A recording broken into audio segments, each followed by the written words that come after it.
கர்த்தருடைய பரிசுத்தமான நாமம் மகிமைப்படுவதாக. ஆசீர்வாதமான ஒரு நல்ல கால வேளையில் பாளையங்கோட்டை இந்திய தேவ சபையிலிருந்து காலை மன்னாவை வழங்குவதில் மிகுந்த சந்தோஷம். இந்த புதிய நாளுக்காக கர்த்தரை துதியுங்கள்.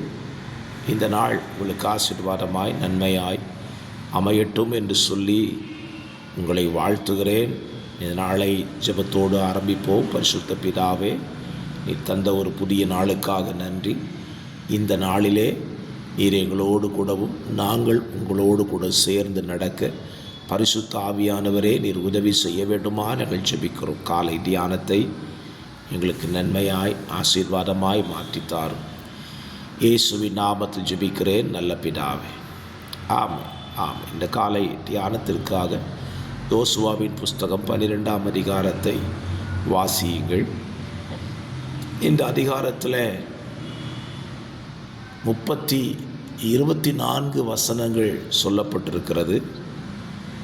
இந்த அதிகாரத்தில் யோசுவாவும் மோசேயும் யுத்தம் பண்ணி இஸ்ரவேல் ஜனங்களுக்கு தேசத்தை பங்கிட்டு கொடுத்த ராஜாக்களின் பெயர்கள் பெயரிடப்பட்டிருக்கிறது. யோசுவா 31 ராஜாக்களை வென்றவனாய் இருந்தும் மோசே வென்ற ராஜாவைகளை குறித்தும் இந்த அதிகாரத்தில் எழுதப்பட்டிருக்கிறது. சீகோனின் ராஜாவாகிய எஸ்போனின் ராஜாவாகிய சீகோனின் எல்லையை சுதந்திரமாக எடுக்கிறான். ஓகின் பாசானின் ராஜாவாகிய ஓகின் எல்லையை சுதந்திரமாய் எடுத்துக்கொள்ளுகிறான். இப்படி பல ஸ்தோத்திரம் ஒரு சில ராஜாக்களை ஸ்தோத்திரம் இந்த மோசே இஸ்ரவேல் ஜனங்களுக்கு பங்கிட்டு கொடுக்கிறார். இந்த அதிகாரத்தில் நம்முடைய சிந்தைக்கான வார்த்தைகள் என்ன என்று நீங்கள் கவனித்தீர்களானால் இதில் ஒரு காரியத்தை இன்றைக்கு நான் உங்களோடு கூட சொல்ல விரும்புகிறேன். இந்த அதிகாரத்தில் ஆண்டவர் ஒரு வார்த்தையை சேர்த்து எழுதியிருக்கிறார். மோசேயும் இஸ்ரவேல் ஜனங்களும் வெற்றியை சுதந்தரித்தார்கள். யோசுவாவும் இஸ்ரவேல் கோத்திரங்களும் தேசத்தை சுதந்தரித்தார்கள்.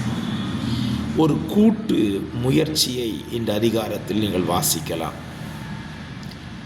மோசே இஸ்ரவேல் ஜனங்களுக்கு தேசத்தில் பங்கிட்டு கொடுத்தான் என்று சொல்லவில்லை. யோசுவா அதை செய்தான் என்று சொல்லவில்லை. மாறாக மோசேயும் இஸ்ரவேலரும் யோசுவாவும் இஸ்ரவேலரும்.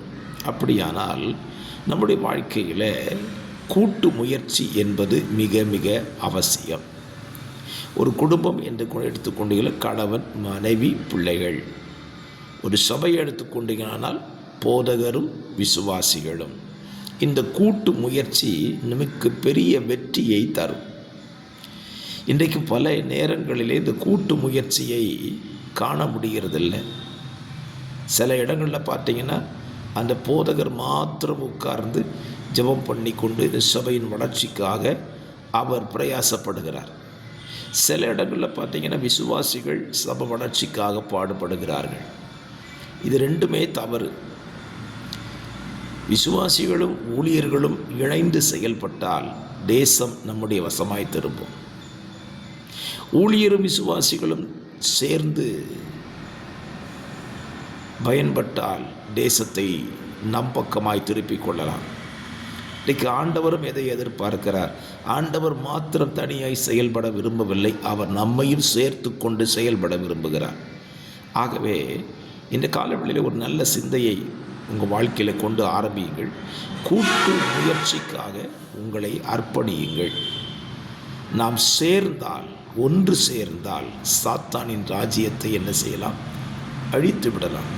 கணவன் மனைவியாய் ஒன்று சேர்ந்தீர்களானால் உங்கள் எல்லைகளுக்குள்ளே சத்துரு புகவே முடியாது.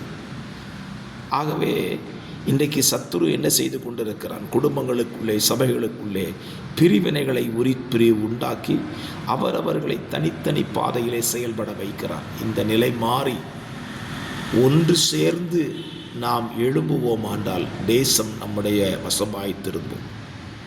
ஜெபிக்கலாம். பரிசுத்த பிதாவே, இந்த காலவேளையில் இந்த அதிகாரத்திலிருந்து ஒரு கூட்டு முயற்சி எங்களுக்கு தேவை என்பதை கற்றுக் கொடுத்ததுக்காய் ஸ்தோத்திரம்.